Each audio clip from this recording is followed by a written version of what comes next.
Congratulations on Justice League Dark. Oh, thank you. Thank you. You have been one busy guy, but can you tell me about the new Dark? Justice League Dark is kind of an offshoot of our regular Justice League line. It features all the occult or supernatural characters that wouldn't normally appear in a Justice League movie, and it's a lot of fun. I'm very excited that you're bringing on Constantine. I love the TV show, and it looks like DC is really bringing the character back again. Yeah, I mean, I think a lot of it's owed to Matt Ryan's interpretation of the character because he's perfect as Constantine. I don't see anyone else doing the part, and so I'm glad that a lot of people realize that, you know, even though the show didn't do well in its initial run, it wasn't anywhere because of his fault. You know, it wasn't like he wasn't the problem if there was a problem.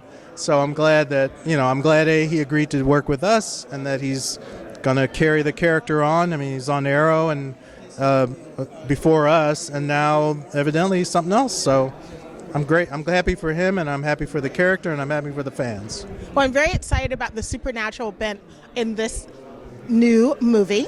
Can you tell me how visually it looks different? Because it looks literally darker than the regular movie. Yeah, our color people really went to town on this. Hello, Craig and Christina, if you're out there.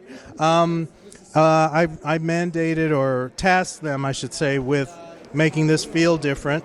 Because in all intents and purposes, it's a horror movie.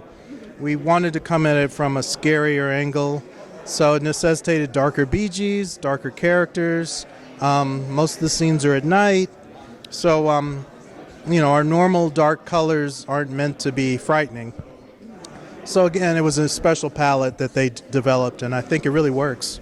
It looks really rich. I saw a little snippet on YouTube, and it definitely looks like it's geared for the older fans. Yeah. Well, with the R rating, that's definitely, I would say that's true. You know, some people, they don't care. Yeah, no, I know. I've been in audiences where, kids, babies. So don't bring babies to this, please. It looks kind of scary, and I like the way it visually looks and the character's overall design change. How did you sort of get this new look for Batman? Because even the suit looks a little bit darker, and it has almost like a liquid movement to it. Well, we do change Batman's colors based on which movie he's in. So, like, if people will notice that the colors on his costume are slightly different in his own movie, like the Batman specific movies, we change the color for his costume, and in the Justice League movies, we change the palette a little. It goes a little different direction. For this one, it's its own unique palette where it's pretty much dark all over, and so it really makes him pop amongst the other characters because a lot of them, even though they're dark characters, they have a lot more color on them than he does. So just little visual tricks we do to subliminally affect people. Can you give me a clue onto whether there'll be an additional Justice League Dark movie or another like Justice League color, like maybe red or something fun like that? There's a lot of red superheroes in DC Universe. That's true. An all red and yellow, red and gold movie would be good. I would love to do another Justice League Dark movie. If I could do Teen Titans and Justice League Dark over and over again, I'd be happy. But a lot of it depends on how well this does and where we go from here.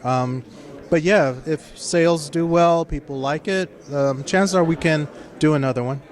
Well, I hope so. Thank you so much for talking with me. Congratulations on Justice League Dark. Thank you. This is Cherry, and I'm geeking out with Justice League Dark.